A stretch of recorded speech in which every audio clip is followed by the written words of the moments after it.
Buenas tardes, bienvenidos y bienvenidas.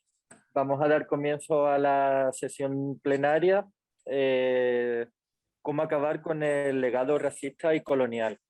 Tenemos de ponentes a Nélida Molina, que es vocera de Tragunche Madrid, Coordinación de Apoyo al Pueblo Mapuche, Brian Champ, que es activista por la justicia climática y antirracista en Toronto, coautor de libros Soberanía Indígena, Clase Trabajadora y Anticapitalismo, y Lonco Alberto Curamil, que es líder mapuche de Los Radalco. Él no ha llegado aún, pero estará a punto de llegar.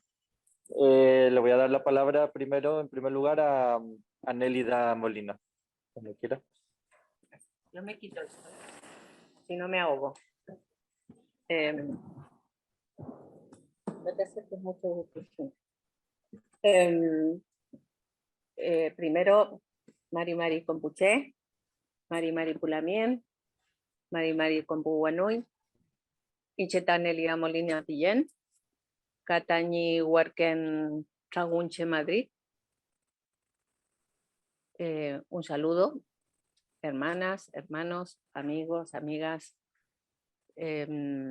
Como decía aquí el compañero, pues soy la vocera del colectivo Tragunche Madrid, que he visto que ahí hay un cartelito que dice colectivo Tragún Barcelona, que serían como los primos, ¿no? del trabajo que hacemos nosotros en Madrid. La idea de participar y venir aquí como el colectivo que nosotros llevamos ya en Madrid de hace más de 12 años y que se ha conformado con la presencia de hermanas y hermanos mapuche que pasan por el territorio español en medio de una alta intensidad de la resistencia del pueblo mapuche frente a las forestales, a las empresas extractivistas, las empresas forestales que han implantado un monocultivo de bosques de pino y eucalipto, y que a partir del gobierno y de la dictadura militar se les cedió, según un decreto ley, se les cedió parte del territorio mapuche para la plantación y subvencionados en un 75% por parte del Estado en la plantación. Es decir, que tienen libertad para hacer, imponerse, y además con apoyo de los servicios militares y de las fuerzas especiales de carabineros que protegen los intereses de las empresas transnacionales. Nuestro objetivo como colectivo es visibilizar la realidad del pueblo mapuche. Cuando nosotros comenzamos en el 2009, más o menos, nadie tenía idea de lo que significaba mapuche. Pensaban, los mapaches. Entonces, hemos tenido que explicar, mapuche quiere decir, mapu es tierra y che es gente, es la gente de la tierra, ¿no? Y la historia del pueblo mapuche es preexistente incluso a la llegada de los incas. Fue el único pueblo que resistió la invasión inca en Ayala, y el único pueblo que resistió la invasión, como en algún momento se los dije anteriormente, que resistió la invasión y la colonización de la corona española. A tal punto que la corona española, en 1650, más o menos, a Chile llegó y a los territorios mapuches llegó en 1549, 1550. Por lo tanto, después de un siglo de resistencia, la corona española se vio forzada a reconocer la autonomía y la autodeterminación mediante un tratado que está firmado y que está en los archivos de las Indias en Sevilla, a propósito. Así que para que puedas ir a consultarlo. Pues esos tratados siguen vigentes. Con la declaración de independencia de la República de Chile y por otro lado de la República de Argentina, pues el territorio mapuche se distribuye en la zona sur del continente sudamericano, por el lado argentino y por el lado chileno. Por el lado chileno se le llama Gulumapu, que quiere decir las tierras del oeste, y Puelmapu, las tierras del este, las que dan al Atlántico. Por lo tanto, el territorio mapuche se distribuía desde el territorio atlántico hasta el Océano Pacífico. Es un pueblo que se ha resistido a todas las invasiones, que tiene una organización circular, horizontal, no vertical. Su estructura tradicional se fundamenta en el lonco, que será lonco quiere decir cabeza, es la autoridad de la comunidad, son muchas comunidades. Por lo tanto, cada comunidad tiene un lonco que es una autoridad, tiene una machi o un machi, que es el sanador o sanadora, que es la que maneja la medicina, la que establece la relación con el mundo visible y no visible, la que maneja también y la que dice, según los sueños, que son los peumas, a través de los sueños establece cuándo hay que levantarse y cuándo hay que estar en paz. O sea. Entonces, esa es la estructura. Por otro lado están los huerquén, que son voceros de la comunidad.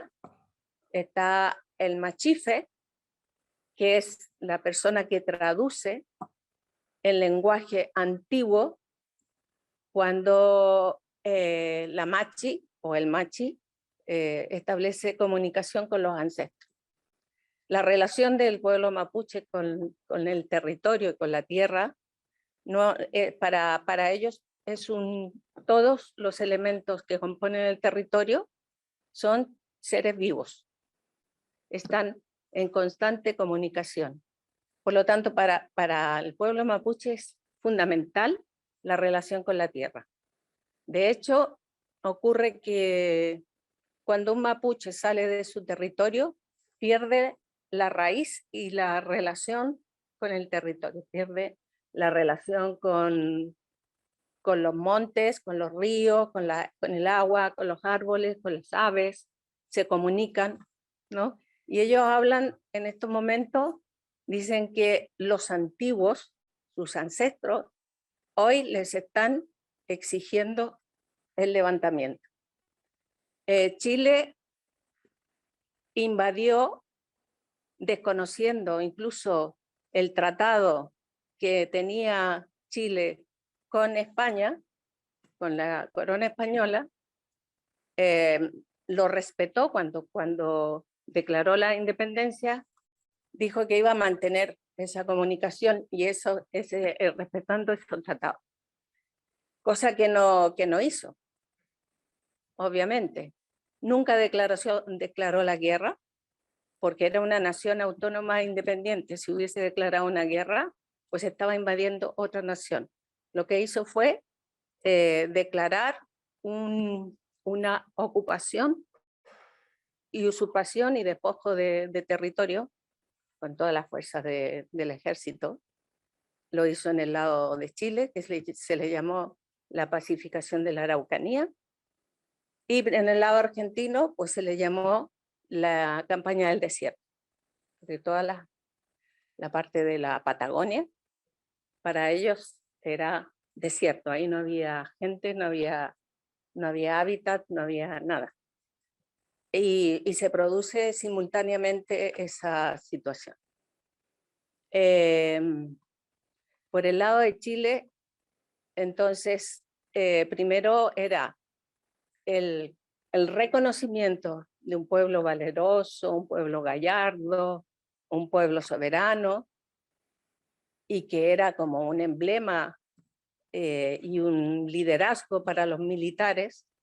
Pero una vez que se produjo la invasión y la usurpación, se convocó a colonos extranjeros, europeos, suizos, alemanes, holandeses, italianos, para mejorar la raza, porque los indios pues no eran dignos, ¿no?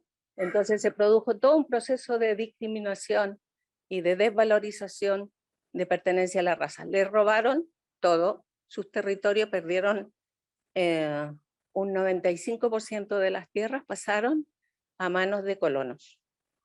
Se les regaló, el Estado les regaló por cada familia, les regalaron 40 hectáreas de terreno con los indígenas dentro, con los mapuches dentro, más 20 hectáreas por hijo a cargo. Y los mapuches que estaban dentro o prestaban servicio a los nuevos colonos o como una forma de vulnerar su resistencia, los quemaban con sus rucas dentro, con familia y todo. Esa situación está grabada, digamos, en la memoria del pueblo mapuche. El pueblo mapuche no tiene escritura. Ahora se está haciendo un grafemario con su idioma y generalmente son alemanes los que están haciendo la escritura, ¿no? El grafemario. En esa circunstancia, pues, el pueblo mapuche ha mantenido constantemente un espíritu de resistencia.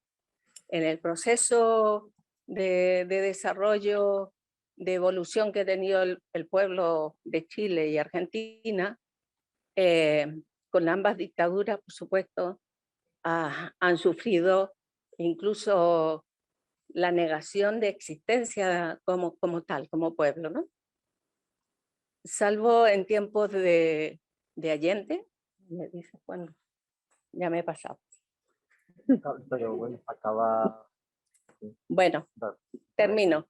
El único gobierno que pudo reconocer los territorios del pueblo mapuche fue con Allende, pero con la dictadura todo eso quedó en nada. No se habla de los detenidos desaparecidos, no se habla de nada de los líderes mapuches que han.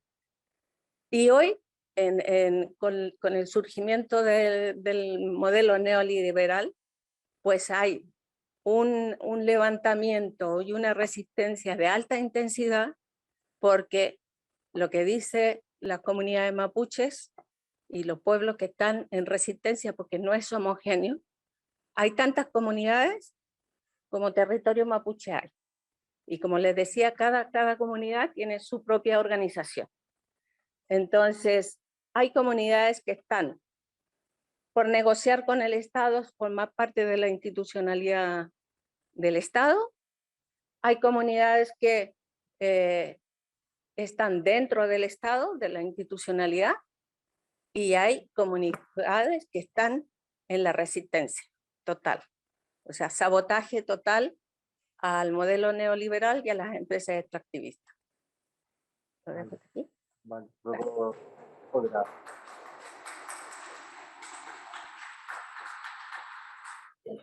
Muchas gracias a Nélida por su intervención, muy interesante. Y damos paso ahora a Brian Champ, el siguiente ponente, que es activista por la justicia climática antirracista en Toronto. Vamos a intentar hacer una traducción simultánea, entonces nosotros escucharemos, o sea, David escuchará a Brian y él irá traduciendo simultáneamente.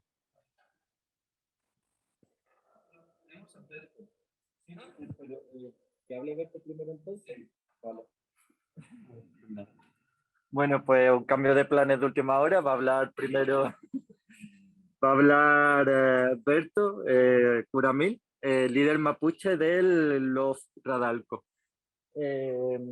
Cuando quieras, Berto, tienes la palabra. Iniciar audio. A ver si se me escucha ahí. ¿Me escucha? Desde Sevilla se escucha perfectamente. Ya, perfecto. Me saludo, o sea, les saludo a cada uno de ustedes, a los expositores, quien también hacen lo posible, en este caso, para poder comunicarse conmigo. La verdad es que el horario como que me anduve confundiendo, pensando que era como a las 17 horas de acá de Chile. Y en este momento yo estaba justo en un territorio, en una comunidad, reuniéndome con otras comunidades. Así que dejé esta reunión acá con las comunidades para poder venir y hacerme parte también de este trabajo que están realizando ustedes en su lugar, donde están de alguna manera tocando estos temas, qué sé yo, ambientales o todo lo que tenga que ver con los derechos humanos. Bueno, son diferentes las situaciones que nosotros hemos vivido acá, no solo yo como persona, también están la otra parte que son protagonistas también de esta defensa, de esta lucha que están sufriendo otros territorios, donde han caído algunos asesinados, abatidos, ¿cierto?, por la fuerza represiva del Estado. Y por lo tanto, dentro de todas esas diferentes consecuencias que hemos vivido, bueno, a mí me tocó vivir también un proceso de la prisión política y en esta prisión política estuve prácticamente 16 meses, 1 año, 4 meses encarcelado, ¿cierto? Gané el juicio, quedamos absueltos de todos los cargos porque no tuvieron pruebas como para poder condenarme. Sin embargo, dentro de todo este proceso, el encarcelamiento, continuamos en esta lucha porque sabemos que la vida, la defensa, digamos, por el territorio es la que nos permite existir, es la que nos permite vivir. Y en ese sentido yo creo que todo lo que nosotros hoy día podemos gozar, digamos, del Gualmapu, de lo que nos da la naturaleza, no tiene precio.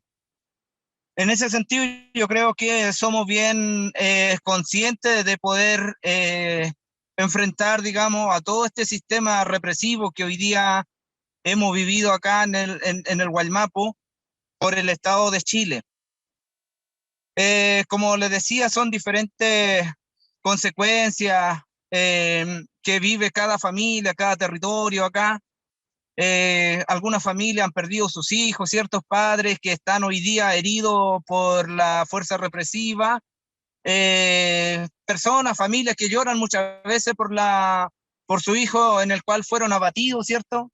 Y son todos jóvenes de muy poca edad, de 20, de 18 años, 23 años, lo que significa mucho también para nosotros, o sea, perder a un joven en esta lucha cuando debiera tener mucho año o espacio para poder defenderse y sin embargo el enemigo lo termina asesinando.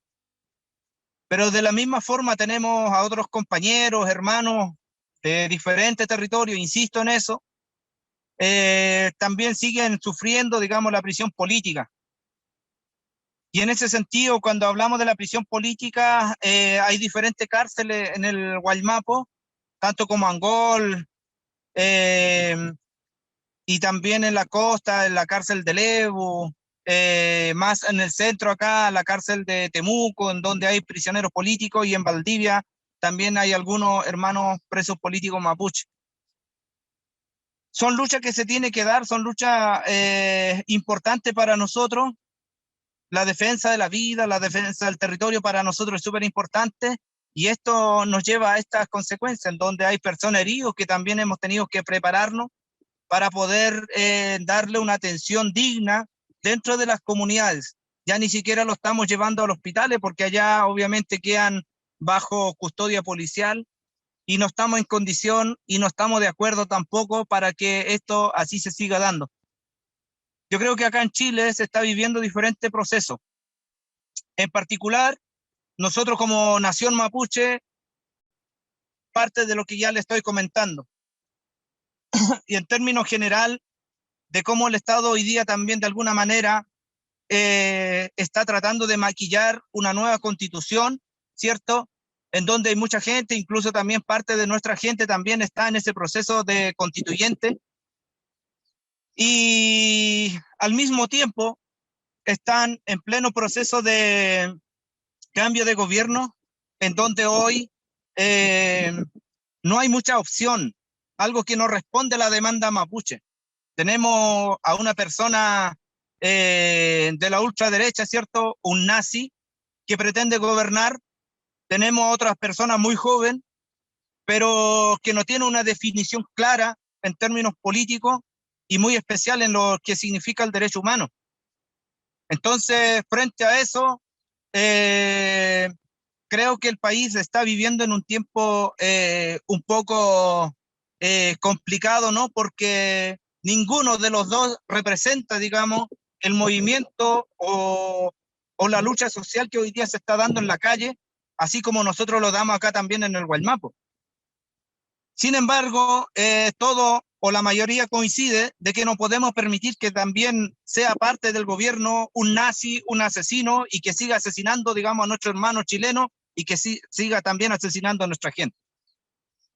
Entonces son escenarios distintos en el cual hoy día estamos viviendo acá en Chile, y dentro de todo esto nosotros seguimos planificando y organizándonos para poder avanzar y continuar con la defensa del territorio. ¿Cuánto más nos va a costar? No lo sabemos, pero yo creo que estamos a disposición para poder enfrentar esta situación, esta problemática o este sistema represivo que hoy día atenta contra los derechos humanos en general.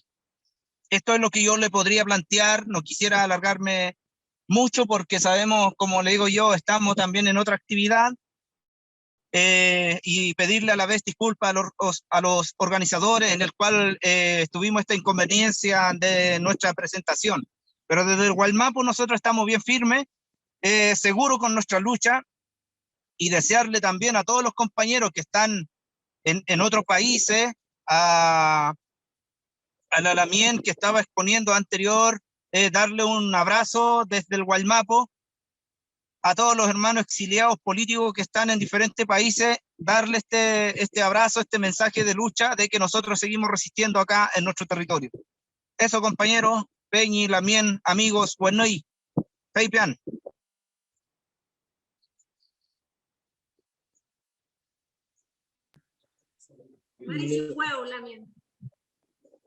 Muchas gracias, Alberto, por tu intervención. Te hemos aplaudido, no sé si no te has enterado, porque ha llegado, la intervención nos ha emocionado. Y bueno, damos paso por último a Brian Champ, activista por la justicia climática y antirracista en Toronto.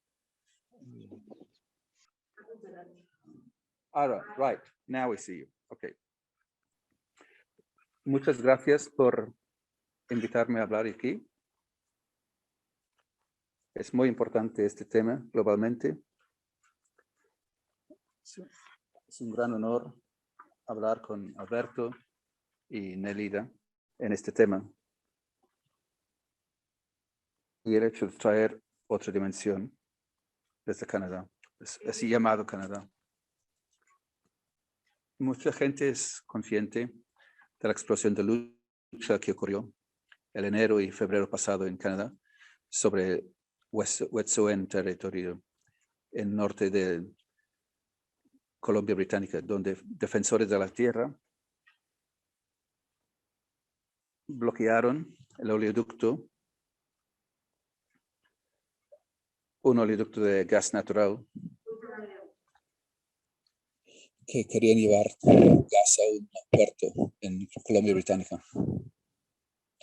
Las luchas posteriores, mientras la policía invadió el territorio para asegurar que el oleoducto se construyera, la explosión de lucha bloqueó ferrocarriles, carreteras, y apoyado por grandes números de colonistas, es decir, canadienses no indígenas. Esta movilización creó una grieta en la fundación del Estado canadiense. Recientemente, mientras la empresa se acercó al río de Wet'suwet'en, territorio Wet'suwet'en, defensores de la tierra otra vez ocuparon el equipo de la empresa de gas que estaba intentando atacar, entrar en el río.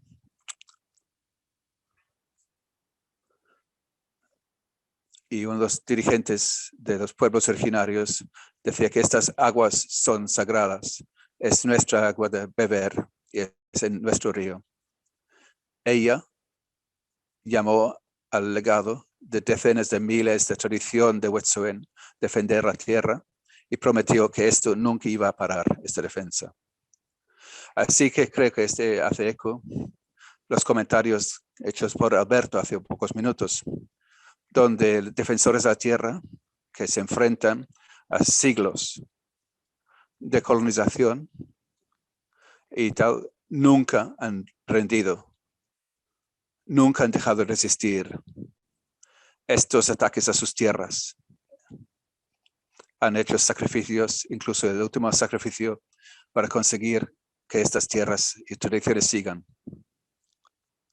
Creo que es importante reconocer que esto significa que como marxistas tenemos que a veces mirar atrás a nuestra tradición y entender cómo a veces las teorías podían dar la idea de que los pueblos indígenas era inevitable que desaparecerían, pero los siglos de resistencia han demostrado que es falso.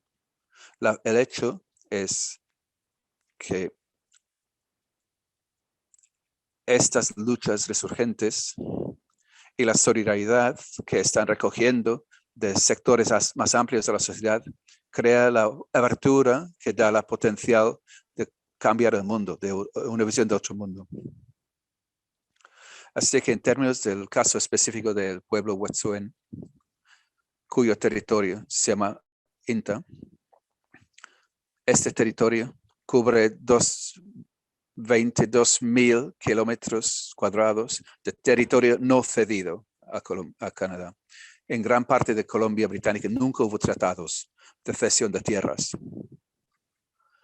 Y las prácticas tradicionales han continuado a pesar de la represión y la ilegalización.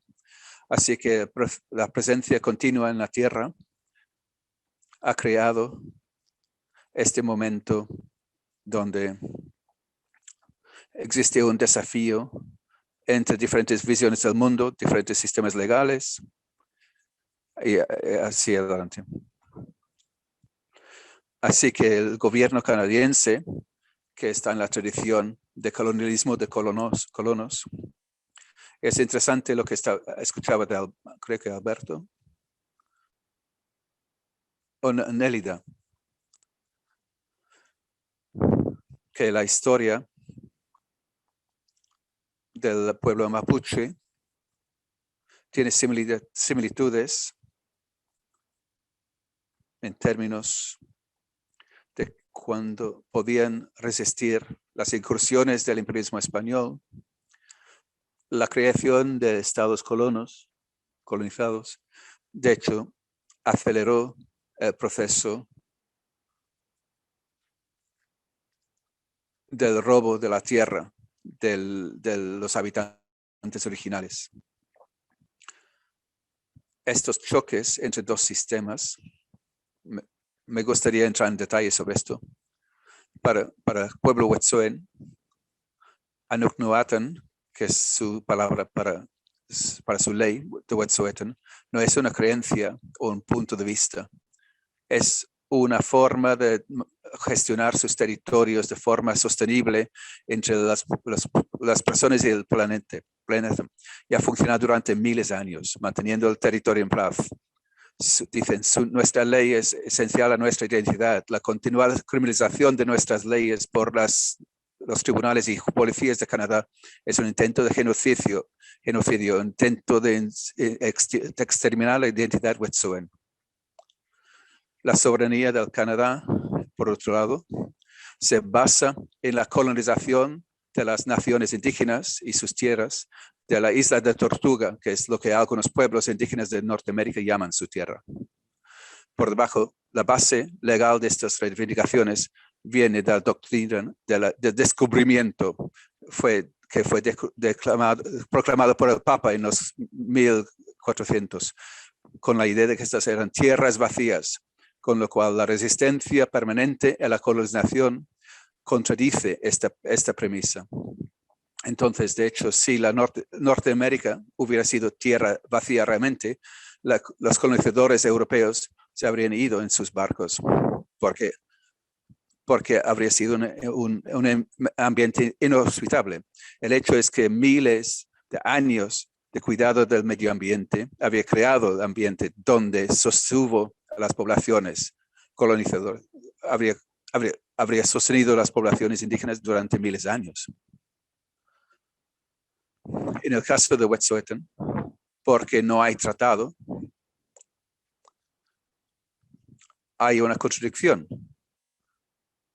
Porque en 1763 el rey Jorge III de Gran Bretaña hizo una proclamación real declarando que la propiedad indígena solo se podía ceder por tratado, no por conquista ni ocupación. Y por tanto, esto era la base para la posición de una decisión del Tribunal Supremo de Canadá de 1997, que reconoció la autoridad y soberanía del pueblo Wet'suwet'en y sus jefes en su territorio de Wet'suwet'en. Una de las complicaciones en entender este problema es el legado del sistema colonial. Así que en la medida que se formó el Estado de Canadá, las poblaciones indígenas que vivían en los prados y en las tierras ricas en recursos fue un obstáculo a la construcción de Canadá como nación. Por tanto,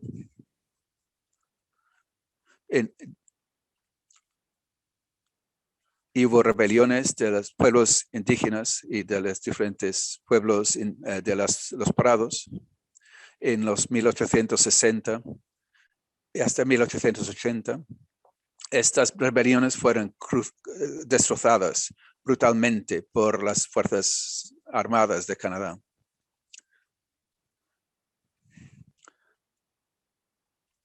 Y a los pueblos indígenas los pusieron en reservas, en pequeñas tierras, que una pequeña fracción de las tierras que habían sido suyas durante tiempo inmemorial. Y así que las escuelas residenciales de indios que han salido en noticias este año ahora han descubierto más de 7,000 tumbas de niñas de pueblos originales en estas llamadas escuelas. Así que adelantando en todo tipo de medios para romper las tradiciones indígenas. Pero después del auge de liberación, movimientos de liberación nacional en África, en Asia y en otras partes del mundo, a medio siglo pasado, y el auge de movimientos de derechos civiles en Estados Unidos, esto inspiró a generaciones de gente indígena, de pueblos originarios, en nueva ola de resistencia que sigue hasta hoy. El legado de esto se ve en el hecho de que haya una declaración de la ONU sobre derechos de los pueblos indígenas, con todas las limitaciones de esta declaración y su implementación que existe. Así que creo que una de las cosas clave que quería recordar hoy, es entender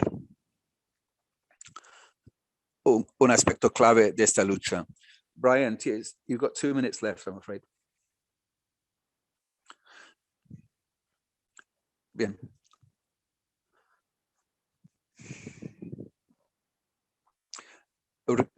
Going back to some key points you wanted to mention.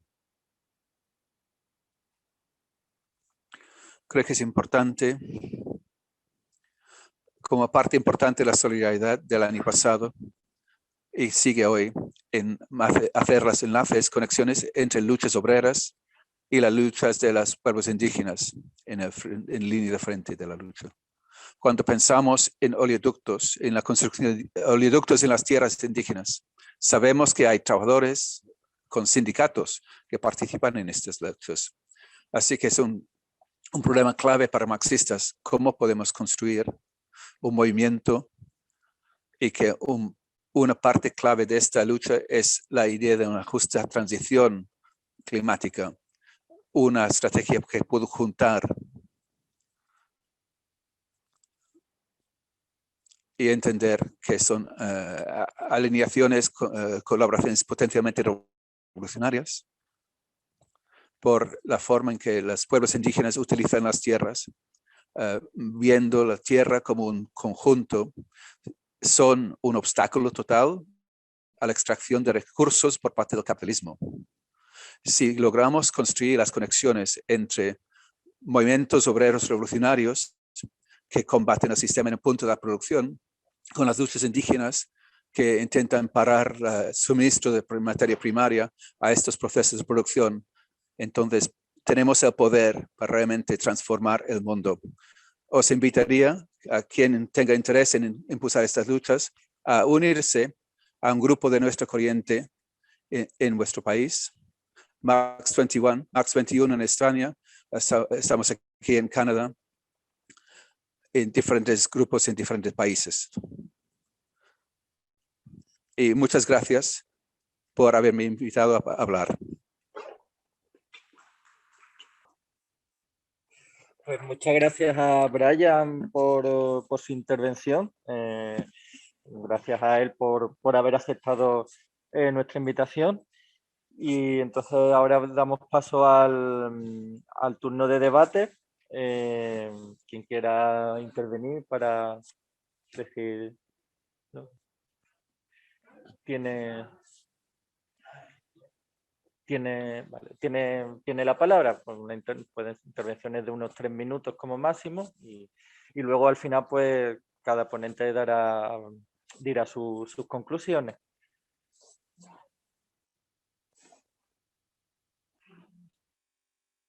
Yo creo que se fue a... Vale, bueno, Alberto ya no está entre nosotros en la reunión, en la charla.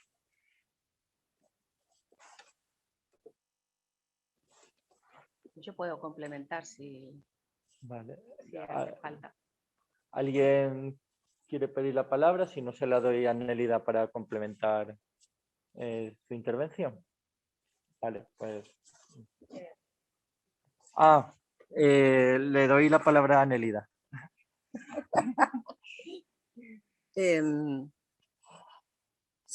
Bueno, quiero rescatar que el lonco Alberto Curamil recibió el premio Goldman de Defensor de Medio Ambiente mientras estaba en la cárcel. Entonces fue su hija la que recibió el premio. Y me alegro haber escuchado que por lo que veo están debatiendo, están en Chagún, que Chagún quiere decir reunión, para tomar decisiones respecto de las próximas elecciones. O sea, porque el pueblo mapuche, como antes les señalaba, hay un sector que no participa de la institucionalidad chilena, en este caso, ¿no? Por lo tanto, también va a ser bastante sintomático y la verdad es que decisiva su participación en estos momentos. Yo creo que por eso. Y lo otro que quería señalar es que es curioso cómo en las mismas épocas, porque como hablaba Brian, estaba hablando de 1880, 1860, pues en el territorio mapuche también en la misma época es que empieza la invasión de los colonos, ¿no? Se asientan los colonos, él dice en su artículo, en 1888. Y en el territorio mapuche, pues a partir de 1881 hasta hasta el inicio del siglo XX, se asentaron los colonos, ¿no? Con todos estos derechos. O sea, la construcción del Estado chileno, en este caso del Estado en Canadá, se asienta justamente en el colonialismo y en el racismo. O sea, que es la fuente de la lucha y la razón por que los pueblos originarios entran en resistencia, ¿no? En una resistencia activa. Y como decía el Lonco también, que yo les comentaba anteriormente, que hay un sector del pueblo mapuche que está por participar dentro de la institucionalidad, y el pueblo mapuche, la nación mapuche, dice que incorporarse dentro de la Constitución, dentro de la nueva Constitución, que si gana la ultraderecha no va a haber ni nueva Constitución, ni Constitución, ni próximas elecciones, porque además los militares ya están anunciando que si no sale la ultraderecha, estas serán las últimas elecciones que habrán en Chile, ya lo están diciendo. Y el territorio mapuche en estos momentos está en estado de excepción, está militarizado. O sea, los militares son los que están allanando y, como decía el Lonco, están asesinando, disparando a mansalva, son los que están promoviendo también los robos y asaltos, se autoasaltan, ¿no? Hacen sabotaje a sus propias empresas, y los transportistas acaban de hacer una huelga general a propósito del apoyo que hay en Canadá de los mismos trabajadores, de la clase trabajadora. En Chile eso no existe. O sea, porque los transportistas y los que trabajan para los transportistas están a favor de militarizar al pueblo mapuche. O sea, hubo un paro nacional de transporte y los conductores de los camiones pues en ningún momento han hecho un acto de solidaridad con el pueblo mapuche, y muchos de ellos son mapuches, además, de origen. Entonces, la problemática que hay, incluso dentro de la policía militarizada, que sería aquí como la Policía Nacional o la Guardia Urbana, por decirlo, son de origen mapuche, ya que también participan de la represión de sus propios hermanos, ¿no? Y en esta estrategia de resistencia de alta intensidad que está viviendo el pueblo mapuche, está recuperando territorio porque se ha cansado de esperar que la ley, la norma, la ley indígena que se creó cuando salió Pinochet y llegó la pseudodemocracia, se creó una ley indígena que se supone que iba a hacer devolución de los territorios usurpados, ¿no? Porque también hubo, en la estrategia del Estado chileno fue mandar a las comunidades mapuches a reservas, en terrenos, por supuesto, inhóspitos. Incluso en esos terrenos ha habido usurpación, corridas de cercos y luchas, ¿no? Y compras, además compras de territorio, porque Pinochet lo que hizo fue también parcelar, porque la propiedad de la tierra es comunitaria. Entonces, no existe para el pueblo mapuche, no son dueños de la tierra, o sea, la tierra, ellos son parte de la tierra, por lo tanto no puede haber una propiedad privada. Y Pinochet lo que hizo una ley que parceló los territorios, le dio título a algunas comunidades por familia, y es lo que está haciendo Piñera ahora también, y eso facilita que cualquier chileno les compre sus tierras a muy bajo precio, porque la gente no se maneja tampoco con dinero. Entonces esa situación es la que está facilitando y promoviendo que los terratenientes, los grandes terratenientes, sigan acumulando más propiedades, ¿no? Y ya que estamos en este territorio, quiero decir, aquí en Barcelona, ustedes saben la empresa Dani, la conservas Dani, ¿no? Que son de aquí.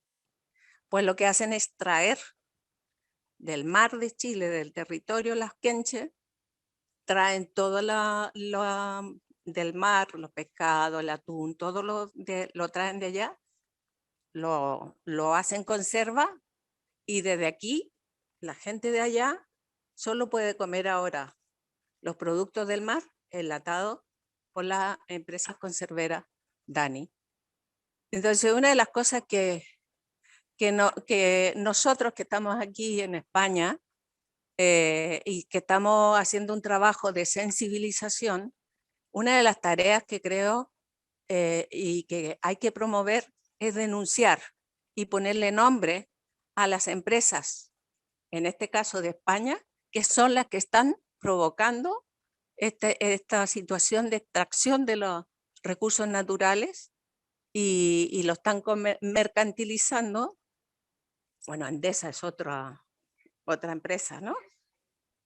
Entonces, bueno, Nestlé, hay SACIR, o sea, están todas las empresas allí, Movistar, ¿para qué decir? O sea, todas las hidroeléctricas. De hecho, en Pilmaiquén hay una empresa noruega de hidroeléctrica, o sea, es una empresa estatal noruega hidroeléctrica que ha cortado el paso de un río, que es un río espiritual, que son aguas espirituales, e impide el paso de las comunidades que se nutren de ese río, ¿no?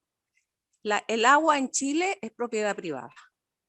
O sea, basta con que cualquier terrateniente diga, esta agua es mía y sin pagar nada, es suya. Tiene el derecho de propiedad de agua. Y eso no ha cambiado con el cambio de gobierno. Nada se ha movido de la Constitución que dejó Pinochet, se ha mejorado. Gracias, Nélida. Bien, ¿alguna otra palabra? Nuno.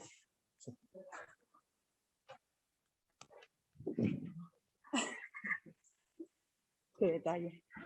Bueno, yo quería preguntar, porque tengo un gran desconocimiento de esto, a pesar de, yo he vivido en Centroamérica un año, en Guatemala, y a pesar de esto, al final te das cuenta de que cada país es un mundo, porque dentro del mismo país, como lo que hablamos, ¿no? Los medios de comunicación están absolutamente corrompidos, los del norte no saben que los del sur pasan hambre y viceversa. Ya, entonces entiendo que aquí al final lo que está habiendo son campos de ocupación en una tierra colonizada que los mapuches sienten como suya, de hecho es suya porque han vivido ahí toda la vida, pero vienen los ricos de turno, los terratenientes, y sin más ni, o sea, les quitan los derechos directamente. Entonces es un campo de ocupación y como campo de ocupación no sé si funciona igual que en otros países, pero por ejemplo en Guatemala siempre buscan o se necesita de presencia internacional a nivel de voluntariados y demás, que en realidad te dicen que estás allí como observador por los derechos humanos cuando en realidad lo que estás haciendo es de escudo humano. Por el tema de los conflictos internacionales que puedan haber en el caso de entrar a desalojar.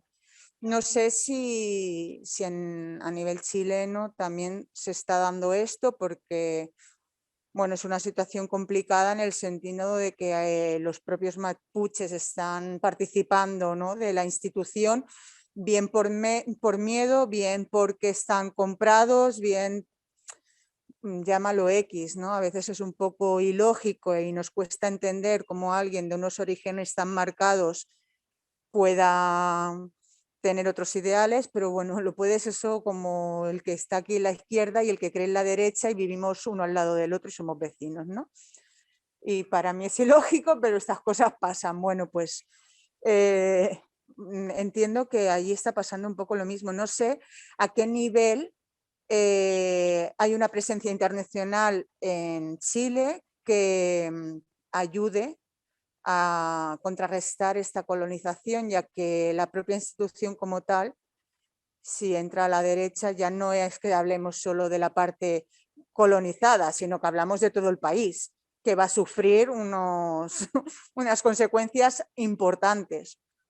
No sé cómo se gestiona, si hay algún tipo de entidades, países o alguien que esté intentando cambiar o ayudar en estos temas.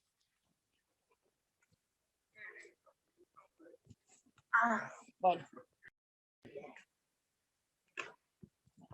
Gracias, Nuno. Vamos a dar paso a Juan Antonio Gilaver. Tiene la palabra. Gilaver. Hola, desde Sevilla, ¿qué pasa? Bueno, pues yo voy a hablar un poco de Perú, porque mi mujer es peruana y allí, bueno, vamos a hablar las cosas claras, ¿no?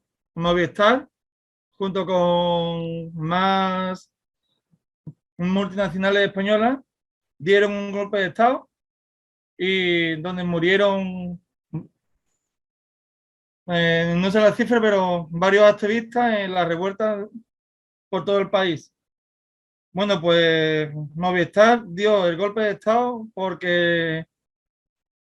para que le bajaran los impuestos para las concesiones de cableado en la sierra, que son los Andes, como dicen ahí en Perú. Esto de la represión indígena está movido, como bien se ha dicho, desde Europa, desde los capitalistas europeos, desde la Unión Europea y de Estados Unidos. Porque con la crisis económica, los capitalistas tienen que ampliar el mercado y entonces pues los únicos, pues el único mercado del Imperio Español, entre comillas, es Latinoamérica. La extrema derecha, ya hemos visto como Vox se ha hecho una ruta turística por Centroamérica, el Cono Sur y el Caribe, porque los capitalistas españoles necesitan afianzar mercado. En Perú, después del golpe de Estado, lo rechazaron y ahora hay un presidente indígena. En Perú ha habido por ahora dos presidentes indígenas. El primero, que no me acuerdo el nombre, fue de derecha y siguió con la política de Fujimori. Y ahora el Castillo, con todas las contradicciones que tiene, pues ya ha anunciado eso, medidas anticapitalistas, bueno, dentro de paréntesis. Lo que me vengo a referir, que la represión indígena viene financiada desde la Unión Europea y desde Estados Unidos. Y Estados Unidos da igual que esté Biden o que esté Trump, porque Biden está dando el visto bueno a todas las represiones que ha habido. Y si en Chile gana la extrema derecha, que sepamos que están financiadas por Estados Unidos. Y después también, lo último, me gusta mucho ver la bandera gitana, porque yo como andaluz, el pueblo gitano es también, desde que llegaron a España en el siglo XVI, es el ejemplo de pueblo marginado y despreciado. Los niños y las niñas gitanas en el colegio en ningún momento tienen ninguna clase de historia de su pueblo, en ningún momento. Y la mayoría de la etnia gitana viven en los barrios más humildes. Pero también hay que decir que el pueblo gitano está dando pasos de gigante y uno de sus mejores ejemplos es la Fundación Facali, mujeres gitanas, que están dando ejemplos de que el machismo no es de una etnia, porque ya termino ya, porque se nos quiere también vender que los gitanos son machistas y Y las compañeras de Facalí están demostrando que el machismo no es de una etnia, sino es consecuencia del capitalismo. Y tal, eso era.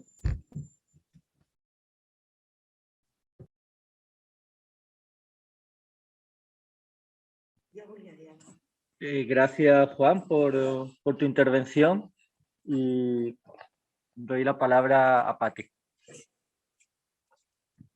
A ver, de acuerdo que el expolio está financiado por países europeos y estadounidenses y bla, bla, bla. Pero no nos podemos olvidar de la connivencia de los propios burgueses en el país que dan cabida, se dejan comprar y juegan a los intereses de las agendas exteriores. Eso por un lado. Me gustaría también preguntarte, Nélida, el pueblo mapuche como tal, por lo que he entendido, no tiene una política generalizada, no tiene una toma de conciencia en plan colectivo como pueblo mapuche. Dentro de Chile mismo, debido a las comunidades en las que se divide. Entonces, ¿eso es cierto? Es que es difícil plantear una lucha del pueblo mapuche si no hay una forma de que el pueblo mapuche tome una línea. Y ya ni preguntarte con respecto a Argentina, luego me explicas, con respecto al pueblo mapuche en Argentina. Entonces, básicamente eso. ¿Alguien quiere decir algo? Y era un poco en línea con lo que dijo Brian, ¿no? Que decía que la clase trabajadora, ¿no? que trabaja en construyendo esos oleoductos, ¿no? Que estaban en una tesitura, ¿no? De qué hacer en cuanto a dónde se posicionan, si miran por su trabajo o miran por defender los pueblos, las demandas de los pueblos indígenas, ¿no? De la zona. ¿Va así? Vale.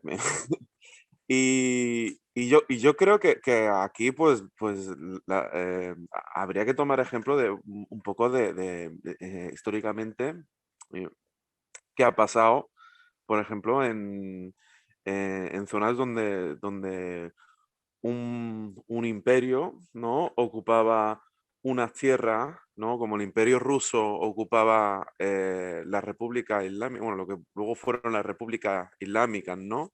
Y habría que tomar un poco una página del libro de Lenin y qué hizo él en cuanto a eso, ¿no? Y él realmente decía que en las reivindicaciones de los pueblos, ¿no? Para su emancipación y todo eso, o sea, tenemos que apoyar esas reivindicaciones como trabajadores, ¿no? En contra del imperio. Y yo creo que eso debería ser el punto de partida de cualquier persona que se considere socialista, marxista y revolucionaria. Y ahí dejo eso. Quería recomendar el artículo de Brian y Michelle que tenemos en la web, que está anunciado en la página de esta charla. Es mucho más en detalle lo que ha explicado Brian brevemente sobre la lucha indígena en sí y sobre todo cómo esto ha creado el contacto, que por ejemplo con el oleoducto, no sé si se ha entendido todo desde la charla y la traducción, pero cuando fueron desde los pueblos originarios para decir que querían bloquear este oleoducto, sindicatos, obreros de Canadá decían, es un piquete, no vamos a cruzar. Si solo respetamos cosas laborales, nos quedamos cortos, tenemos que respetar todas las diferentes luchas. Y aquí no hablamos de un sindicato minoritario tomando una posición simbólica, sino realmente sindicatos importantes con efectos en las luchas. Pero esto creo que también hay que ser consciente que esto no viene como automáticamente. Esto viene en parte por debates políticos, porque evidentemente si sabemos en el caso de Cataluña que gran parte de la izquierda española defiende la unidad de España, seguramente en Canadá también. Mucha gente canadiense defiende la unidad de Canadá, lo defienden frente a la gente de Quebec, aún más contra los pueblos originarios. Entonces aquí la importancia de la intervención política, de plantear estos debates, aún siendo minoría al principio, pero hay que plantar cara al racismo. Y un pequeño detalle que estaba comentando Nélida en la comida. en las charlas del grupo canadiense, al inicio, como desde la moderación, dirían, queremos reconocer que este territorio donde estamos pertenece al pueblo tal.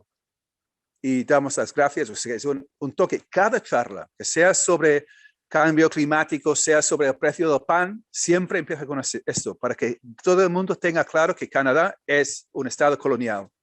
Y dicen que no queremos un Canadá socialista, queremos eliminar Canadá.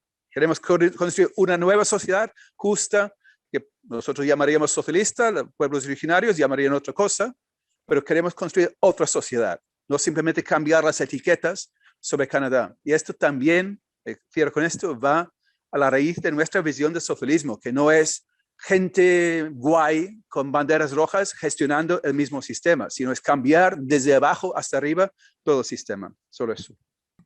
A ver, respecto a la pregunta que hacía la compa sobre si hay apoyo internacional o no, como observadores, ¿no? de protección de los derechos del pueblo mapuche, en realidad casi nada. O sea, a lo sumo, Amnistía Internacional de vez en cuando saca algún comunicado, pero en realidad quienes son los que están haciendo denuncia son los propios mapuches y que piden la protección de la Comisión Interamericana de Derechos Humanos, por ejemplo, que lo que puede hacer son recomendaciones. O sea, además, al igual que aquí, existe un poder judicial que obviamente está comprometido con los grandes intereses económicos, así que no hay... De hecho, la ultraderecha sacó mayoría absoluta en la región de la Araucanía, porque votan los terratenientes, los mapuches no votan, o sea, no participan del proceso, ¿no? Y ahí continúo con tu pregunta. ¿Hay conciencia política de que son una nación, una única nación? Nación por el lado argentino y por el lado chileno.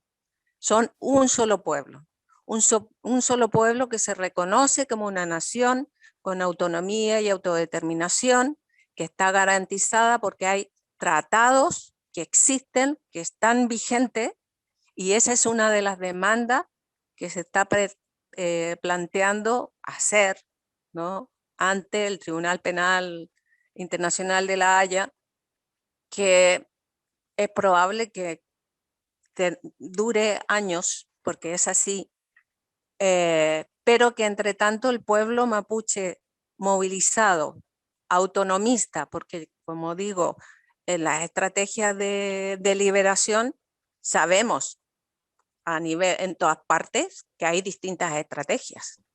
Unas son más reformistas que otras. Entonces, y en ese sentido, pues responde la postura y el posicionamiento de las comunidades mapuches, responde al colonialismo y al racismo que han vivido, que se ha vivido. O sea, la discriminación que se ha vivido en Chile y en Argentina respecto al pueblo mapuche, más en Argentina. En Argentina el genocidio fue de tal magnitud que no quedaron autoridades ancestrales, por ejemplo, ¿no? Existe un museo de esqueletos humanos mapuche que lo tienen ahora escondido porque les da vergüenza internacional tener, en donde durante la campaña del desierto les cortaban la cabeza y se la regalaban a un investigador alemán que tiene un museo en Berlín, no me acuerdo cómo se llama, y en Salta pues está el museo donde tienen esqueletos, digamos, de toda una familia mapuche. Entonces todo estos genocidios, toda esta arbitrariedad, todo esto que está en la memoria del pueblo mapuche es quien mantiene la resistencia. Y el planteamiento es recuperación de la tierra, porque es el momento, según lo que dicen sus ancestros, de volver a constituirse como una nación autónoma, y para eso necesitan el territorio. Con la ocupación y la invasión de sus territorios hay mucha población mapuche que se tuvo que ir a la ciudad a trabajar cuidando los hijos y la familia de los colonizadores. Entonces, esos jóvenes hoy son los que están volviendo al territorio, porque además vuelven formados con información, con profesionalidad, son abogados, periodistas, ingenieros. Entonces, están respondiendo al llamado de la tierra. Eso es lo que dicen, ¿no? Y por eso decía el Lonco, son jóvenes los que están ahora cayendo, y claro, el gobierno además hay paramilitares, además se ha creado y ahí no hay justicia. Pero si a un mapuche se le ocurre aparecer con una escopeta, ¿no? Una escopeta de caza, es terrorista. Ahora son narcoterroristas, porque han encontrado plantas de marihuana, que no sabemos si las pusieron ellos, porque hay un montón de montaje policial que incluso se ha descubierto, y hay grabaciones en que la misma policía es la que roba madera, es la que quema camiones, porque los seguros les paga a los dueños de camiones, les paga por cada camión que les han quemado. Y otro aspecto que quiero señalar es que el mapuche ha sido dialogante siempre. O sea, por eso tiene un montón de parlamento y por eso ha conseguido también ese reconocimiento. Y no atenta contra las vidas humanas. O sea, si hay alguien que muere, generalmente es el mapuche, y no del otro lado, porque del otro lado, cuando ha muerto algún carabinero o algún policía, ha sido alguna bala desde ellos mismos. Gracias, Nélida. Bien. ¿Alguna palabra más desde Zoom? Bien, pues son ya las... ¿Me oyes? ¿Me oyes? Ahí, vale. Joan, vale. Sí. No, yo quería comentar una cosa. Yo entiendo un poco todo Un este... momento, Joan, no se te escucha, un momento.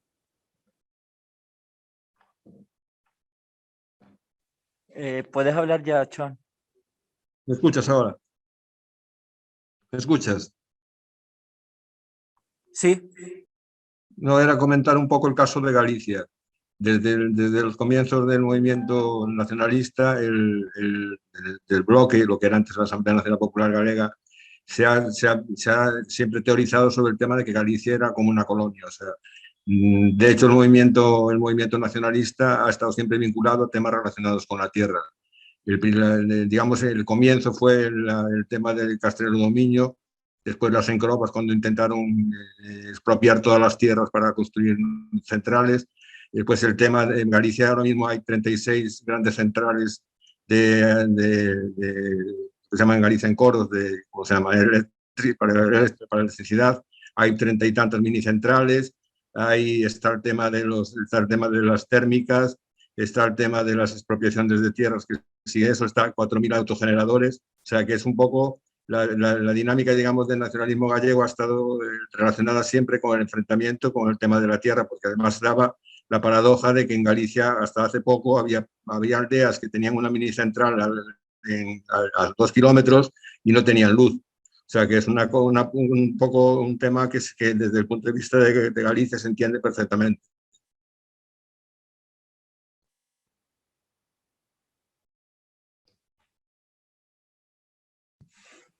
De acuerdo. Gracias, Joan, por tu intervención. ¿Alguna intervención más?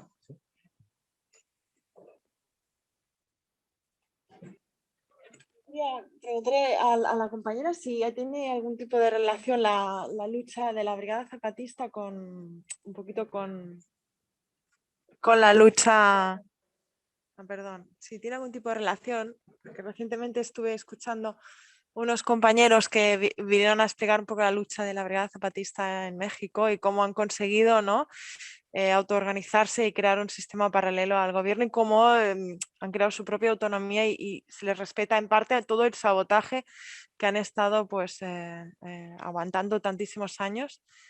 Y bueno, y justamente me lo ha hecho recordar porque también empezaron, tuvieron que irse las ciudades, ¿no?, los pueblos indígenas para poder bueno, sobrevivir, y allí se formaron y luego volvieron, ¿no? Entonces fueron pues ampliando el movimiento y así desde la unidad pudieron conseguir lo que tienen ahora, ¿no? Y la conciencia social que hay sobre eso a nivel internacional, ¿no?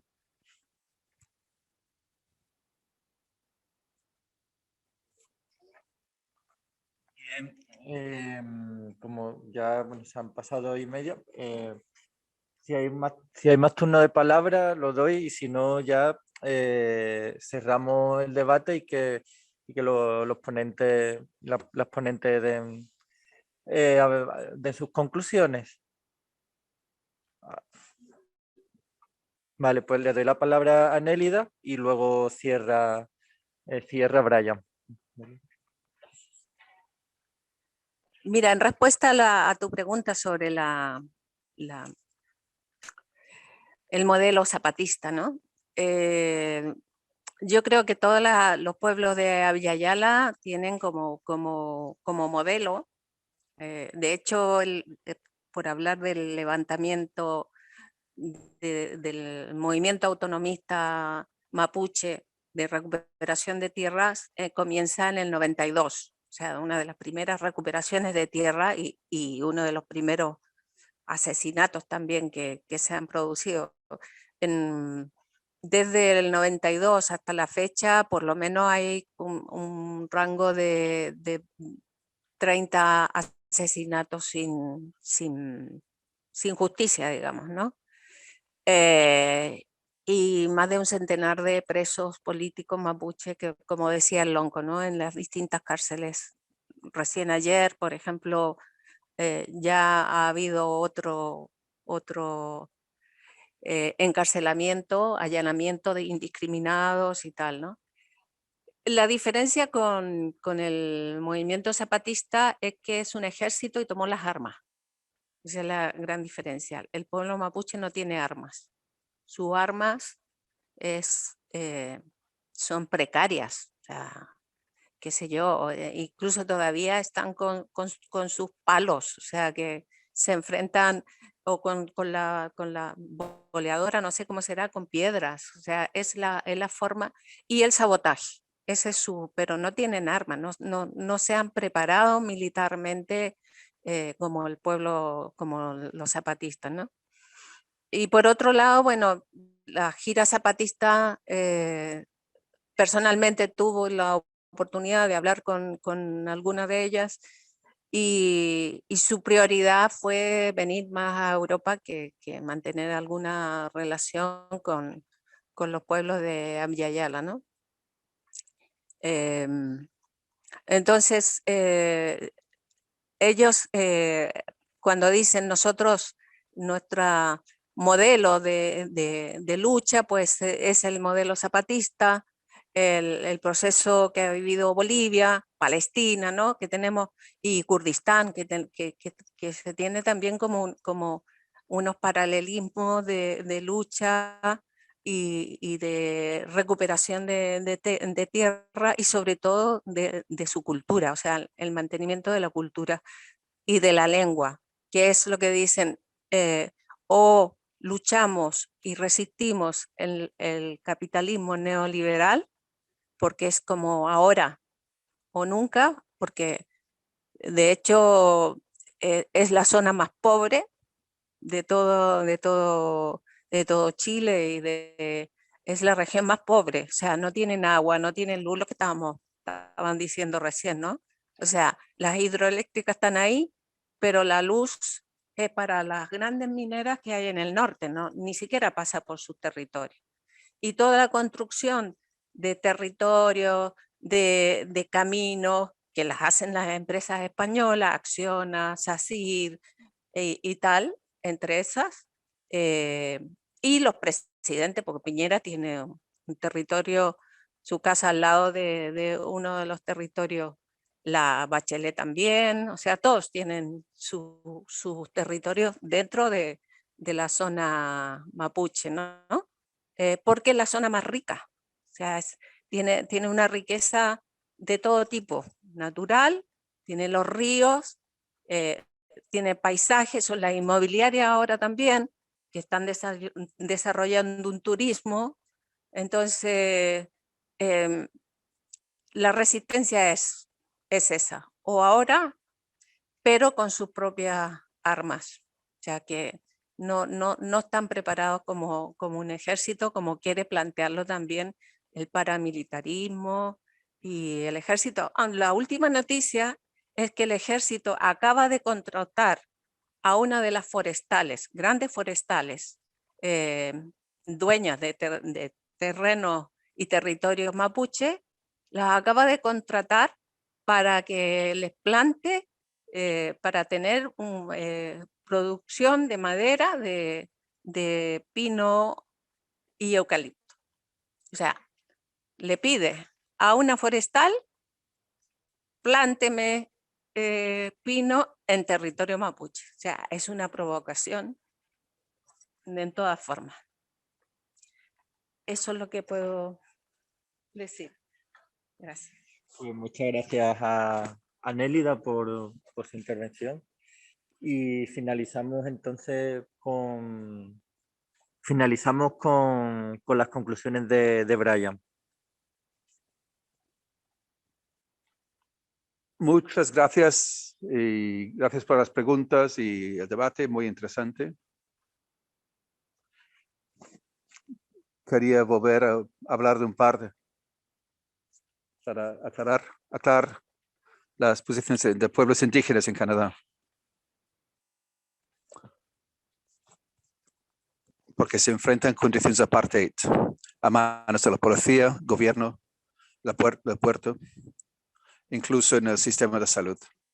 La gente habrá visto de una persona de Chihuahua del año pasado que una mujer que filmó sus últimos momentos en su teléfono cuando trabajadores sanitarios estaban utilizando lenguaje racista, ignorando su situación, y la dejó morir en el hospital.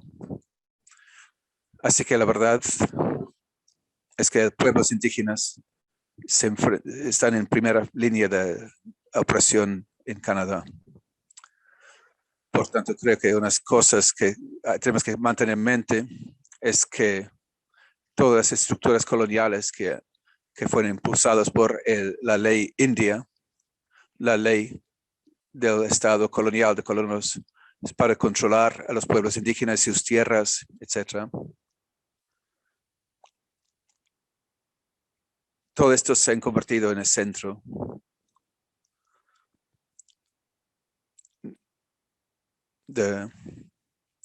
que han creado consejos que controlan estas tierras de reservas, las pequeñas reservas. Así, cuando la empresa de gas fueron para construir un oleoducto en territorio Wet'suwet'en, buscaron el consentimiento, pero lo hicieron con los consejos creados bajo la ley colonial. Los ayuntamientos, pero estas autoridades solo tienen autoridad sobre estas pequeñas reservas que se supone que controlan, no sobre el conjunto de territorio Wet'suwet'en donde está construyendo el oleoducto. Lo que hace esto hace que esta política es muy complicada, porque tienes personas indígenas que dicen que apoyan el oleoducto, pero lo que es diferente con lo que está pasando en Wet'suwet'en y en otras luchas en llamado Canadá y Isla de Tortugas y todo el mundo, es la aserción la defensa de soberanía sobre la tierra y el hecho de empujar para desarrollar estas tierras de forma tradicional y que no sea propiedad de ningún individuo, sino gestionado colectivamente por la comunidad de forma en una relación sostenible con el medio ambiente natural. Así que para socialistas, marxistas, creo que es importante destacar estas luchas, esta defensa de este tipo de soberanía, porque permite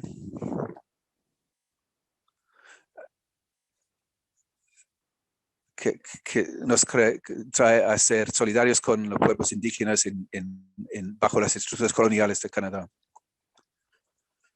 Así que también tenemos que tener en mente, tenemos un gobierno liberal en Canadá que dice que defiende la campaña contra el cambio climático. Dice que defienden el clima, pero su programa se construye alrededor de un oleoducto que si se construye, destruirá cualquier límite de defensa del clima. Pero también tenemos un partido conservador que es aún más descarado en su defensa del desarrollo de oleoductos, y también la extrema derecha que ha amenazado con atacar a los defensores de la tierra indígena. Así que existen los mismos factores en Canadá como en otros países. Así que no quiero exagerar estas conexiones entre luchas obreras y luchas indígenas. Aún está todo abierto. Así que en Baffinland, en el noreste de Canadá, no, es una empresa, Baffinland, en Isla de Baffin, en el norte, habían planteado expandir la producción en su mina, para duplicar la producción en su mina y construir una nueva conexión ferroviaria. Y esto se aprobó en diferentes organizaciones de Inuit, de los pueblos indígenas. Pero un grupo de cazadores Inuit bloquearon el aeropuerto y el puente y aislaron a 700 trabajadores en este sitio de construcción. Pero lo importante es una minoría de estos trabajadores que son militantes, miembros del sindicato de ingenieros, cuyos miembros que también trabajan en construcción de oleoductos,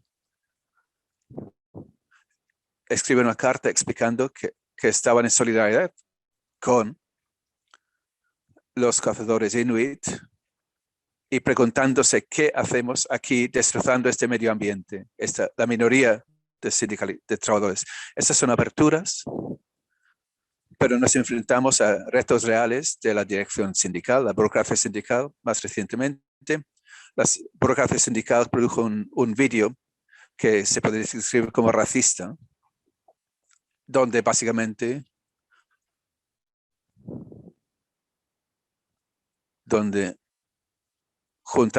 pusieron delante de la cámara varios trabajadores Inuit delante de la cámara para que ellos dijeran a la cámara que su esperanza para el futuro es la construcción de esa mina, porque si no estaríamos esnifando drogas y borrachos en nuestras reservas. Este tipo de cosas que se utilizaron para justificar la destrucción causada por la mina. Así que esto es una batalla en curso y creo que nos lleva a la cuestión clave que tenemos que desarrollar.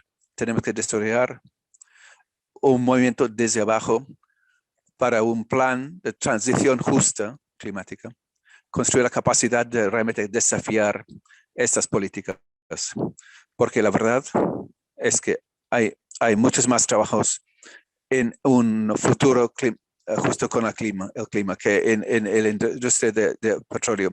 Así que se puede ganar a los trabajadores a defender luchas indígenas por un mundo diferente. Y lo dejo aquí. Gracias.